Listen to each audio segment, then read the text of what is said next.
तो बात करते हैं करंट अफेयर की 2 जनवरी 2024 आज की डेट के करंट अफेयर की।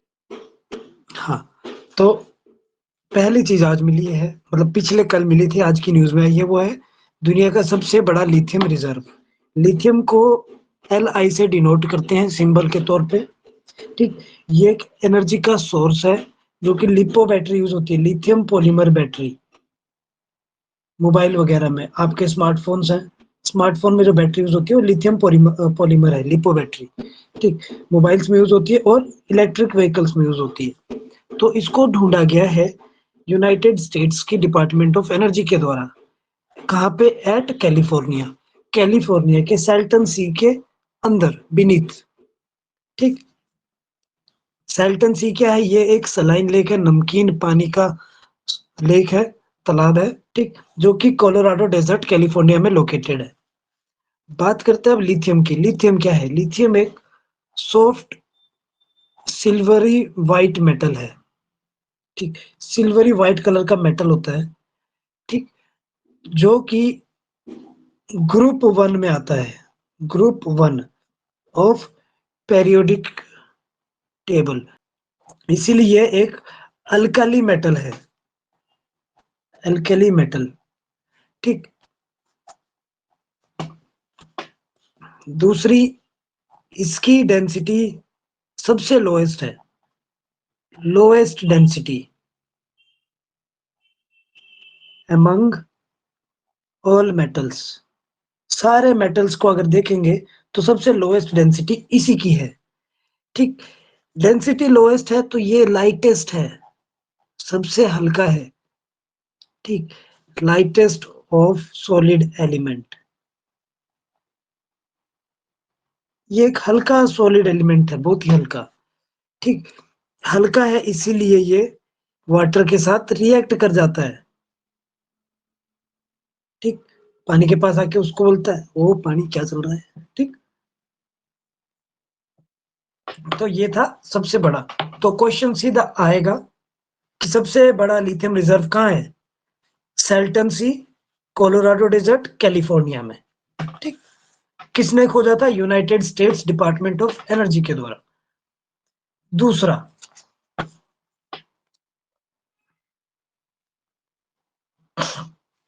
दूसरा है United Nations relief and works agency for Palestinian refugees. ठीक, हमने न्यूज में देखा इस महीने, पिछले महीने, जो इजराइल पैलेस्टाइन वाला मुद्दा था, बहुत ही अच्छे तरीके से चल रहा था। ठीक, तो बेसिकली बहुत ही, मतलब क्या कह सकते हो आप, बुरे हालात थे वहां पे। ठीक, गाजा पट्टी, पैलेस्टीनियन बोल रहे थे हमारी जगह है, गाजा वाले, हमास वाले बोल रहे थे ये हमारी जगह है, वो लोग आपस में लड़ रहे थे। तो वहां पे यूनाइटेड नेशंस ने टांग अड़ा दिया बीच में। उसने बोला कि जो रिफ्यूजीज है उनको हम संभालेंगे। ठीक, तो उन्होंने इनको कुछ योगदान देने की वो की है, क्या घोषणा। इसका शॉर्ट फॉर्म होता है UNRWA, United Nations relief works agency. ठीक, तो पैलेस्टीनियन रिफ्यूजीज को ये लोग कुछ चीज देंगे, पैसे या कुछ धनराशि देंगे। ठीक, तो ये जो रिफ्यूजीज है जो कि नियर ईस्ट वाले हैं उनको मिलेगा ये। ठीक, ईस्टर्न साइड वाले जो है, गाजा पट्टी के पास वाले नहीं, गाजा पट्टी के अपोजिट वाले जो है उनको। ठीक, क्या मिलेगा? उनको मिलेगा 2.5 मिलियन यूएस डॉलर की धनराशि। ठीक, सर्वाइवल के लिए। ठीक,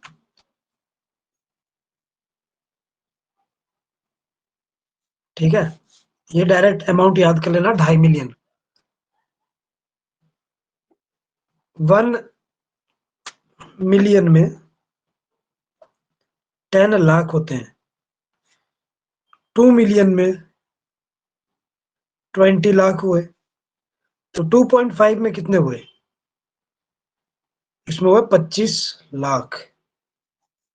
ठीक, तो 25 लाख रुपए की धनराशि दी जाएगी, रुपए नहीं सॉरी, 25 लाख डॉलर की धनराशि दी जाएगी। ठीक, तो वो लाखों में जा रही है बात। ठीक, बात करते UNRWA कब आया था, व्हेन एंड व्हाई, ये बना क्यों था और कब बना था। ठीक, तो ये व्हेन एंड व्हाई का जवाब है कि ये बना था आफ्टर 1948 का जो वार हुआ था, अरब इजरायली वार। इसी चीज के लिए वार हुआ था, उसी चीज के रिफ्यूजीज को आज ये लोग धनराशि दे रहे हैं। इसके बाद बना था by United Nations General Assembly, resolution, UNGA resolution 302 के पार्ट 4 के द्वारा बना था ऑन 8/12/1949, 8 दिसंबर 1949 को बना था। ठीक, फॉर किसके लिए बना था, पैलेस्टाइन रिफ्यूजीज के लिए। ठीक, हालांकि ये बना था, यहाँ पे काम करना इसने कब शुरू किया था, ऑपरेशनल फ्रॉम, तो इसने शुरू किया था 1 मई 1950 को शुरू किया था काम करना। ठीक, पूर्णतः। ठीक, ये UN का वन ऑफ लार्जेस्ट प्रोग्राम है। UN का एक लार्जेस्ट प्रोग्राम है, एक तरह का वन ऑफ लार्जेस्ट प्रोग्राम। ठीक, largest in terms of population, आबादी के तौर पे देखेंगे तो यहाँ पे 5 मिलियन, मतलब 50 लाख रजिस्टर्ड पैलेस्टाइन रिफ्यूजीज है। ठीक, प्लस 30,000 प्लस इनके स्टाफ है, 30,000 से ज्यादा इनके स्टाफ है जो उनके लिए काम करते हैं। ठीक,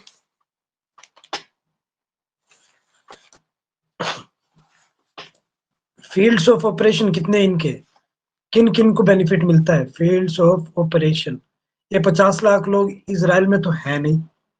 ठीक, तो कहाँ कहाँ पे है, तो ये है basically Jordan, Syria, Lebanon, Gaza strip, Gaza पट्टी कहते हैं जिसको, और वेस्ट बैंक, वेस्ट बैंक मतलब जेरूसलम, जहां पे क्राइस्ट का जन्म हुआ था। तो ये बेसिकली 5 फील्ड ऑफ ऑपरेशन है इनके, 5, Jordan, Syria, Lebanon, Gaza strip और वेस्ट बैंक जेरूसलम वाला।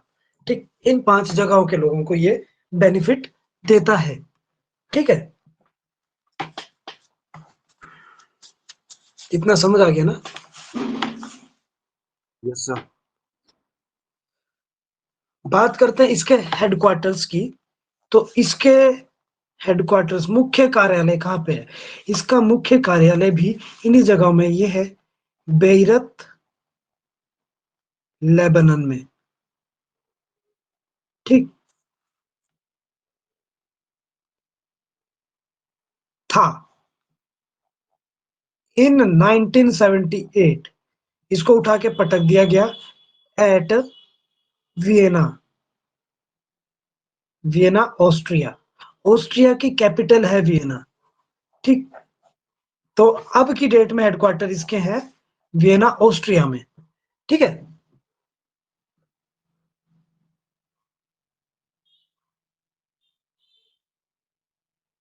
बेइरत लेबनान की वो है, क्या कहते हैं उसको, कैपिटल। ठीक है, तो हेडक्वार्टर अगर अब पूछा जाएगा तो आप कह सकते हो कि ऑस्ट्रिया में है, वियना में है, और पहले कहाँ थे, लेबनान में, बेइरत। ठीक,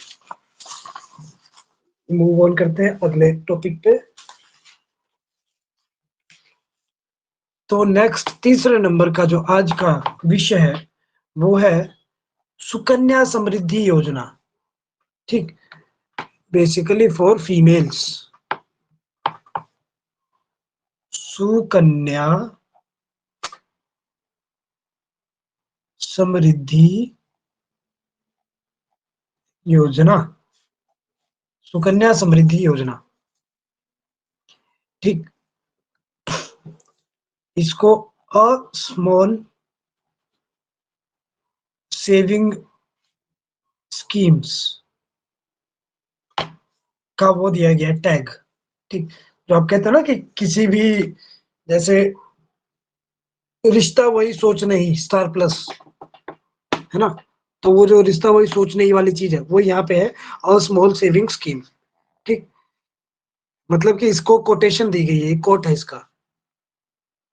अभी इसमें क्या हुआ है, इसमें जो इंटरेस्ट रेट है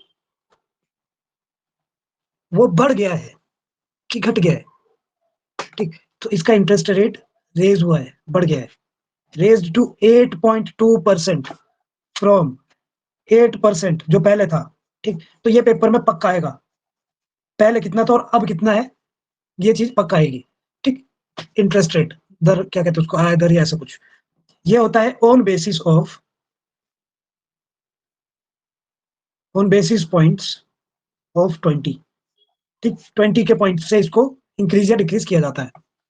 ठीक, ये लॉन्च की गई थी, ये स्कीम कब आई थी, लॉन्च्ड ऑन 2015 अंडर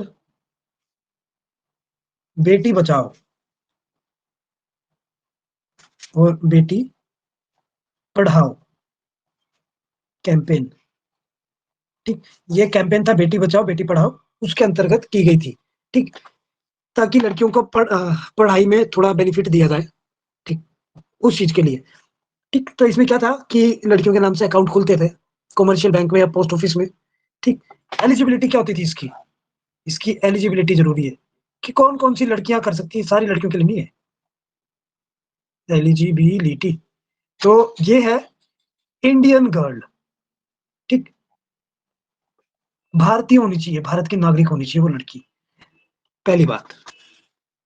दूसरा, जो अकाउंट है वो लड़की जाके नहीं खोलेगी, अंकल अंकल मेरा अकाउंट खोल दो।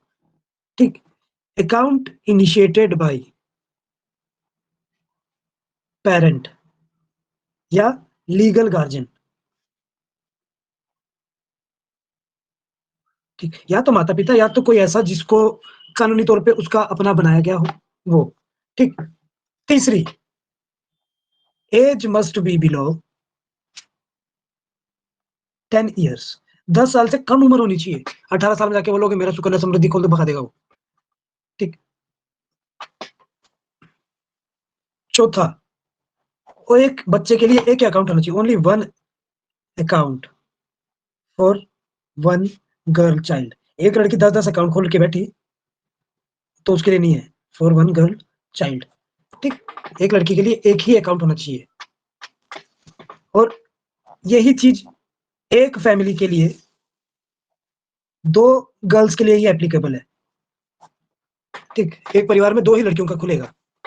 ठीक, इसके अलावा और कोई चीज यहाँ पे नहीं काउंट की जाती है। ठीक, पांचवी लास्ट चीज जो है कि लड़की कब ऑपरेट करेगी अकाउंट को, गर्ल कैन ऑपरेट, लड़की अकाउंट को तभी छू सकती है जब वो 18 साल से ऊपर हो जाए। Operate account when she attains 18 years age. जब वो 18 साल से ऊपर होगी तब लड़की को मिलेगा अकाउंट इसमें। ठीक, मिनिमम कितना और मैक्सिमम कितना डिपॉजिट कर सकते हैं, मिनिमम मैक्सिमम डिपॉजिट्स।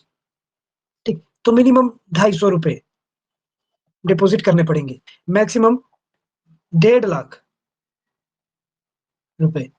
ठीक, 250 से 1.5 लाख तक। ठीक है, 1.5 लाख से ज्यादा नहीं, 250 से 1 रुपया कम नहीं। ठीक है, टाइम पीरियड कितना होता है एक अकाउंट का, एक स्कीम का टाइम पीरियड होता है इसमें 15 साल तक का। ठीक, फॉर डिपॉजिट। अब 15 साल तक आप जमा करते रहोगे, इसका मतलब ये नहीं कि 16वें साल में जाकर निकाल लोगे।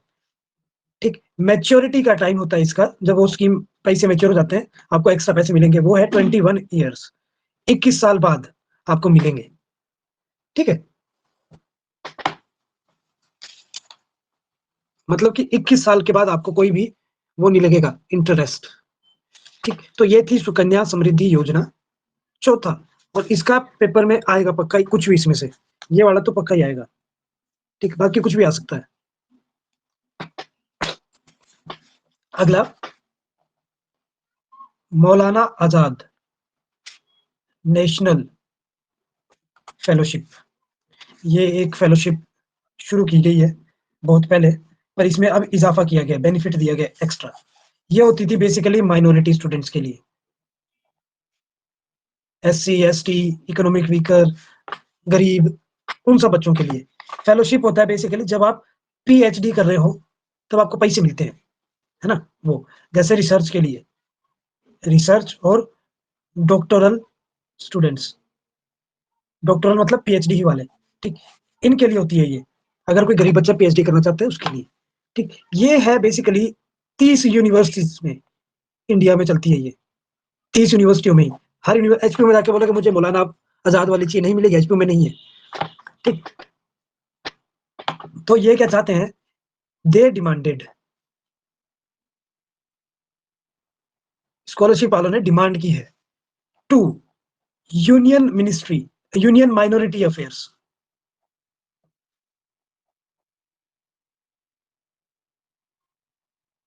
माइनॉरिटी अफेयर्स जो SC ST के मिनिस्टर होते हैं उनको, कि भैया स्कॉलरशिप थोड़ी बढ़ाओ, टू इंक्रीज द स्कॉलरशिप, पैसे बढ़ाओ, पैसे कम हो रहे हैं।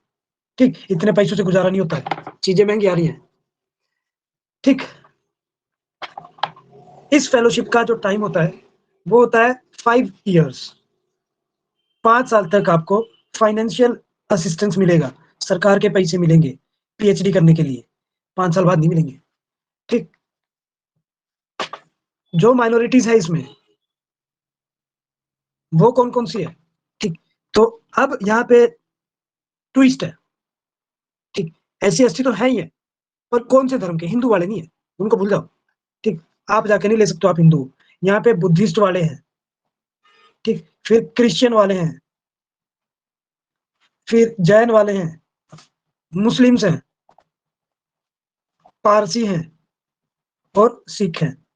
इन्हीं की माइनॉरिटीज को दिया जाएगा और किसी को नहीं।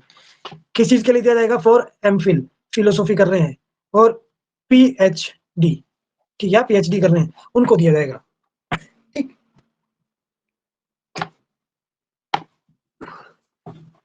ये स्कॉलरशिप जो है ये रिकॉग्नाइज्ड है, रिकॉग्नाइज्ड बाय यूनिवर्सिटी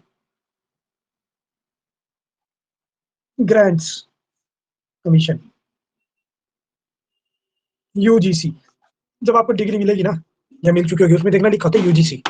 ठीक, तो वो ही कॉलेज की सारी चीजों को रिकॉग्नाइज करता है, तभी वो लीगल होती है, तो ये लीगल है। ठीक है, तो ये था मौलाना आजाद नेशनल फेलोशिप, एक स्कॉलरशिप प्रोग्राम माइनॉरिटीज के लिए, पर हिंदू माइनॉरिटीज के लिए नहीं था, तो खुश होके PhD करने मत चले जाना, नहीं मिलेगी। अगला, हाल ही में हमने देखा था कुछ महीनों पहले, एक लड़की थी साक्षी मलिक, किसी को याद हो तो।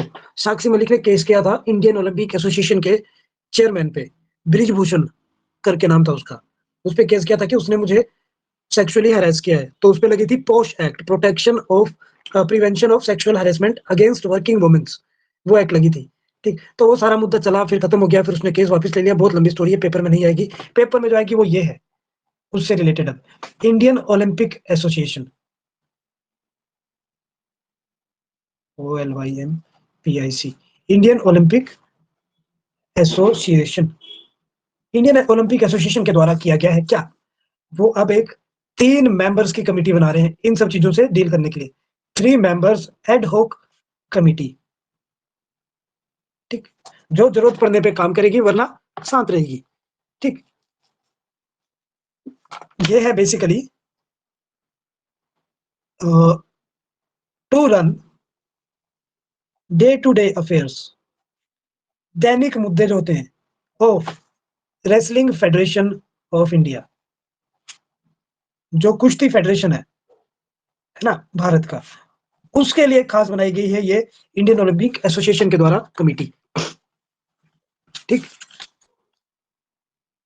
ठीक है।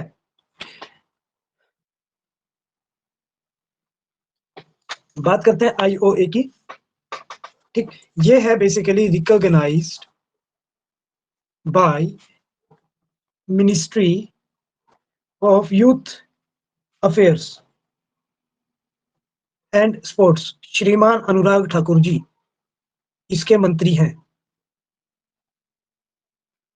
ठीक, उनके द्वारा रिकॉग्नाइज है ये, उस मिनिस्ट्री के मंत्रालय द्वारा रिकॉग्नाइज है ये, और ये एक गवर्निंग बॉडी है।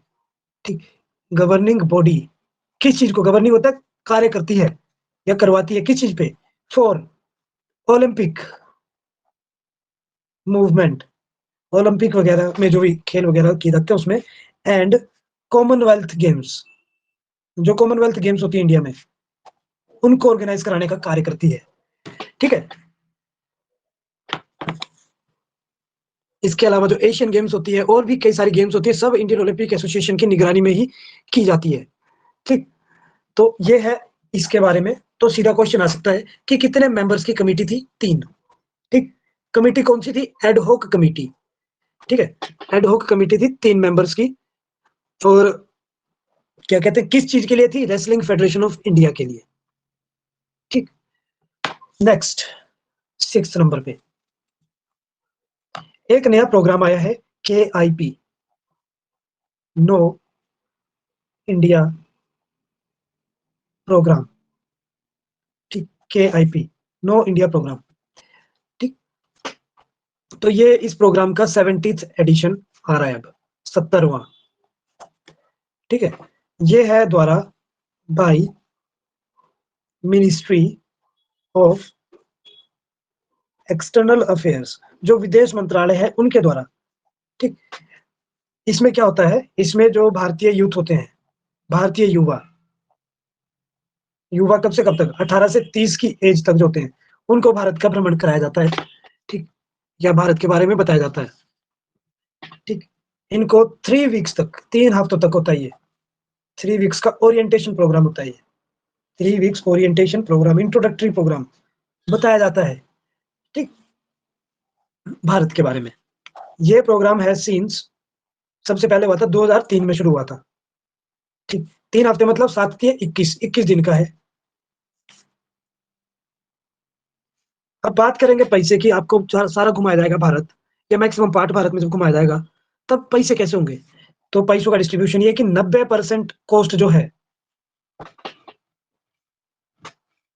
वो दिया जाता है बाई मिनिस्ट्री, मंत्रालय देता है 90% कॉस्ट, और जो बचा 10% है ना, वो सेल्फ है। भाई कुछ तो अपना भी लगाओगे, सरकार थोड़ा हर चीज फ्री में देगी। ठीक, खाना पीना रहना रुना चलना फिरना सब कुछ इन्हीं पैसों में होगा। ठीक, इसके अलावा और कोई पैसे की जरूरत नहीं है। ठीक है, तो यहाँ पे youths go for a state visit, basically किसी एक राज्य में, 2-3 राज्यों में घूमते हैं वो। ठीक, देखने के लिए कि हमारा देश कैसा है, for historical and cultural, historical and cultural significance. ठीक, अपना इतिहास और कल्चर को जानने के लिए। तो सिंपल सा सवाल है, नो इंडिया प्रोग्राम कब से शुरू हुआ था, 2003 से। ठीक, कितनवा एडिशन है, 2000, ये जो अभी आ रहा है 2024 वाला, ये 70वां है। साल में 2-3 होते हैं ये। ठीक, इसलिए ये 70वां है। 90% कॉस्ट मिनिस्ट्री देती है, 10% अपनी जेब से लगाना पड़ता है। हिस्टोरिकल और कल्चरल सिग्निफिकेंस के लिए है ये। ठीक है,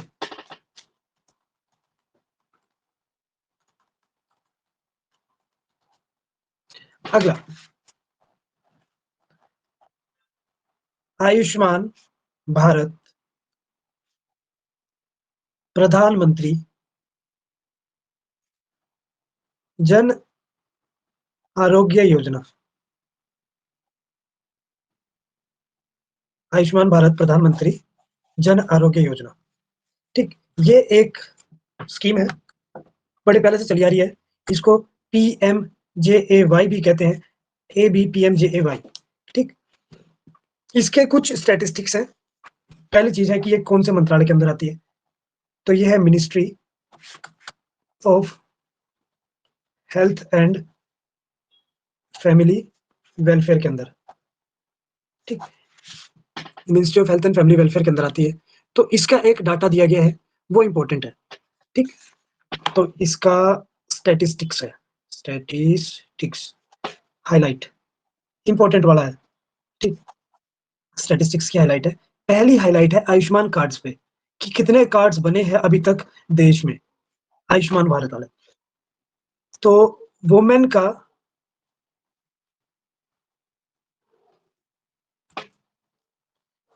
लगभग 49% बन चुका है कार्ड्स, 49% क्रिएटेड। और लगभग वुमेन का 48% जो है वो ऑथराइज्ड हॉस्पिटल्स में यूज भी किया जा चुका है। ठीक, 49% का 48%। ठीक, 49% महिलाओं का बन चुका है। और उन 49 में से, जैसे एग्जाम्पल मान लो, एग्जाम्पल 100 महिलाएं हैं, तो 49 के कार्ड बन चुके हैं। इन 49 का 48%, 49 का 48% होता है 49 का आधा, 24.5, तो लगभग 23 महिलाएं इसका बेनिफिट ले रही हैं। बाकी लोग बीमार नहीं हुए अभी तक। ठीक, ये महिलाओं का डाटा है। दूसरा नॉर्मल डाटा की बात करेंगे, तो एज ऑफ दिसंबर 2023 तक, साल तो वहीं पे खत्म हुआ ना, दिसंबर 2023 तक लगभग देश में 28.45 करोड़ कार्ड्स बने थे। ठीक, 28.4 2023 तक। इसमें से अकेले 2023 में 9.38 बने थे करोड़। ठीक, ये 2020-21 से लेकर 2023 तक 28 करोड़ थे, और खाली 2023 में 9 करोड़ बढ़े हैं, मतलब पहले 17 करोड़ थे। ठीक है, दूसरे एस्पेक्ट की बात करेंगे यहाँ पे। पहला तो कर लिया, पहला आयुष्मान कार्ड। दूसरा health coverage, B health coverage. Health coverage क्या है, तो 54 करोड़ इंडिविजुअल जो हैं वो इसके अंदर फायदा ले रहे हैं। 55 करोड़ इंडिविजुअल्स, लगभग 12 करोड़ फैमिलीज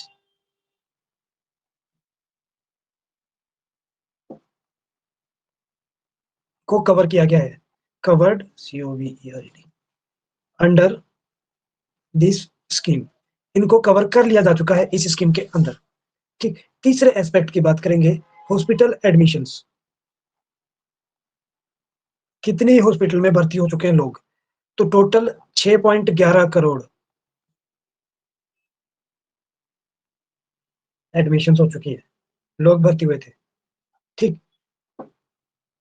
जिसमें से 1.7 करोड़ जो थे, 6.11 में से 1.7 जो थे, उनका 2500 करोड़ से ज्यादा बिल आया है। ठीक है,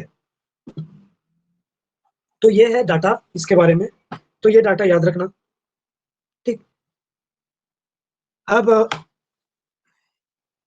ABPMJAY के बारे में कुछ इंपॉर्टेंट चीजें क्या है, ये मैं शायद पहले भी करा चुका हूं, पर अभी एक नया है तो दोबारा कराता हूं। ये दुनिया की सबसे बड़ी हेल्थ इंश्योरेंस स्कीम है, world's largest health insurance scheme, दुनिया की सबसे बड़ी हेल्थ इंश्योरेंस स्कीम है, जो कि फुल्ली फाइनेंस्ड बाय गवर्नमेंट है। इसमें आपको एक पैसा नहीं लगाना है कार्ड बनाने के अलावा, फुल्ली फाइनेंस्ड बाय गवर्नमेंट। ठीक, ये स्कीम आई थी इन 2018, 2018 में आई थी। ठीक, जिसमें इंश्योर्ड सम मिलता है, इंश्योर्ड सम ऑफ 5 लाख पर फैमिली, एक परिवार में टोटल 5 लाख रुपए तक का मिलता है। ठीक, जिसमें आपका सारा चीज इंक्लूडेड है, मरने के पहले तक। ठीक है,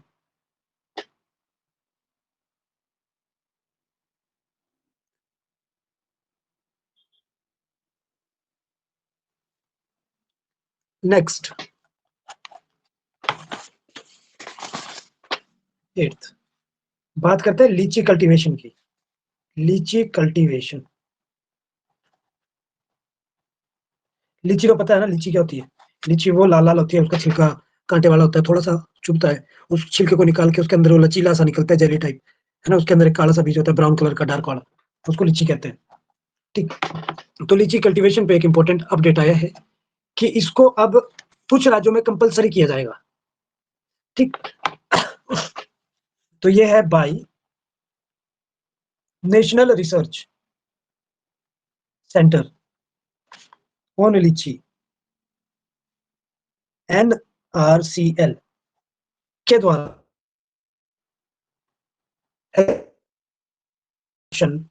ऑफ एक्सपेंड किया गया है कल्टीवेशन, इसके कल्टीवेशन को टू 19 स्टेट्स। भारत के 19 राज्यों में 28 में से 19 लीचियां उगा सकते हैं। ठीक, कौन कौन से हैं? 19 नहीं करेंगे, इंपॉर्टेंट कौन कौन से, ज्यादा कहां पे होगी? तो ज्यादा होगी आंध्र प्रदेश, आंध्र प्रदेश, तमिलनाडु, कर्नाटका, उत्तर प्रदेश, हिमाचल प्रदेश, ETC। ठीक, ये राज्य इंपॉर्टेंट है, बाकी सब चंगू मंगू है। ठीक, बात करते हैं लीची की है क्या। तो लीची को लीची चाइनेंसिस कहते हैं, लीची चाइनेंसिस। ठीक, ये एक छोटा फ्रूट होता है, स्मॉल, थोड़ा सा ओवल शेप में होता है, ओवल राउंडिश, पूरा गोल नहीं होता, थोड़ा सा टेढ़ा होता है, ओवल राउंडिश फ्रूट फ्रूट होता है ये। ठीक, जो कि साउथ ईस्ट एशिया में पाया जाता है। साइंटिफिकली देखेंगे या बायोलॉजिकली देखेंगे या बोटेनिकली, तो ये एक सोप बेरी फैमिली को बिलोंग करता है, सोप बेरी फैमिली। ठीक, इसलिए इसको सेपिंडा सीई कहते हैं, सेपिंडा सीई। ठीक, या लीची कहते हैं। ठीक, ये बहुत ही सेंसिटिव फ्रूट है। ठीक, सेंसिटिव मतलब कहीं भी इसको बहुत ही प्रिसाइज एडेप्टेशन चाहिए, वरना ये खराब जाएगा। ये एक सेंसिटिव फ्रूट है, छुओ तो टूट जाएगा ऐसा। ठीक, तो इसलिए इसको एक टेम्परेचर चाहिए निर्धारित, एक नियमित मात्रा में रेनफॉल चाहिए, ज्यादा कम नहीं, बराबर ह्यूमिडिटी चाहिए, और सोयल कंडीशन अच्छी होनी चाहिए। ठीक, ये उगती है basically foot hills of Himalayas, Himalaya के निचले वाले इलाकों में। ठीक, foot hills of Himalayas, Himalayas के नीचे वाले प्लेन, जो हिमालय खत्म होती है, प्लेन इलाका था वहां पे। बात करते हैं सबसे ज्यादा प्रोडक्शन कहाँ होती है, लार्जेस्ट प्रोडक्शन लीची की कहां से होती है? लार्जेस्ट प्रोडक्शन होती है बिहार से। बिहार अकेला 40% लीची का प्रोडक्शन करता है भारत में, बाकी सब राज्य 60% में काउंट होते हैं। ठीक है, तो ये 40%। नाउ अगला,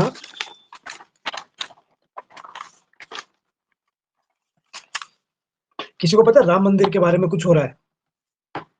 राम मंदिर पूजा, ये वो, है ना? ये सारी चीज अयोध्या में हो रही है। यहाँ पे आप बोलोगे अयोध्या इंटरनेशनल एयरपोर्ट बन चुका है अब, महर्षि वाल्मीकि इंटरनेशनल एयरपोर्ट। ठीक, अयोध्या इंटरनेशनल एयरपोर्ट। ठीक, नेम्ड एज महर्षि वाल्मीकि इंटरनेशनल एयरपोर्ट। ठीक, ये अभी नया नया बना था अयोध्या के नाम से।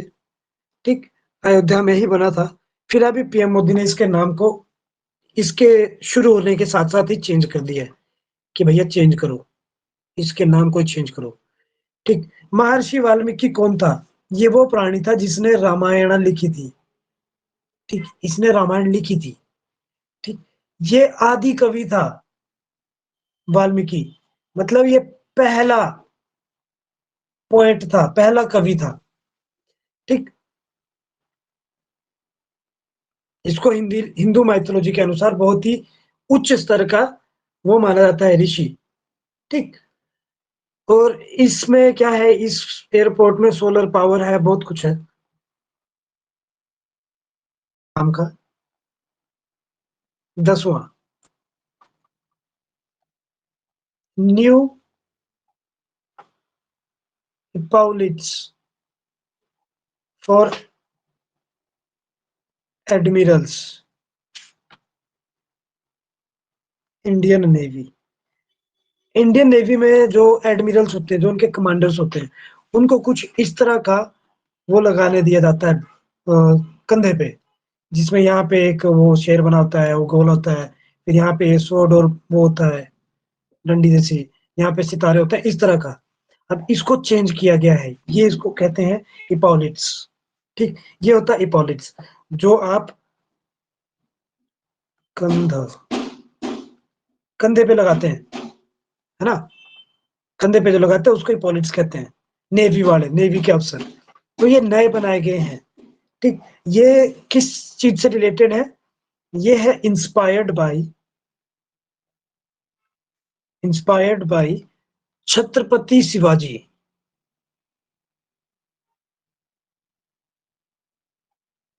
छत्रपति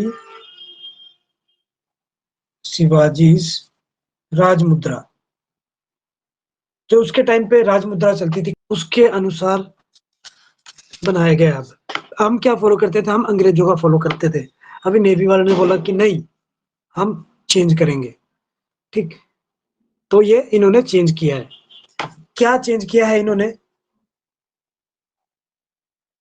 चेंजेस क्या है इसमें? तो चेंजेस ये है कि एक ऑक्टागोन होगा। ठीक, पहले ये राउंड होता था, अब यहाँ पे ऑक्टागोन होगा। ऑक्टागोन मतलब 8 भुज।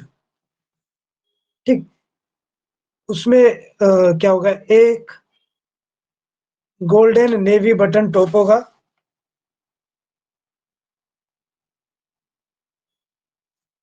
याद रखना कभी अग्निवीर नेवी के पेपर देने गए हो तो ये चीज पेपर में आ सकती है। ठीक, एक ऑक्टागन होगा, एक गोल्डन नेवी बटन टॉप होगा, एक इंडियन स्वॉर्ड होगी, तलवार, और एक तलवार को क्रॉस करने वाला sword, crossed telescope, and stars. ठीक, डिनोटिंग रैंक्स। ये मॉडिफिकेशन किया गया है। ठीक, ठीक है।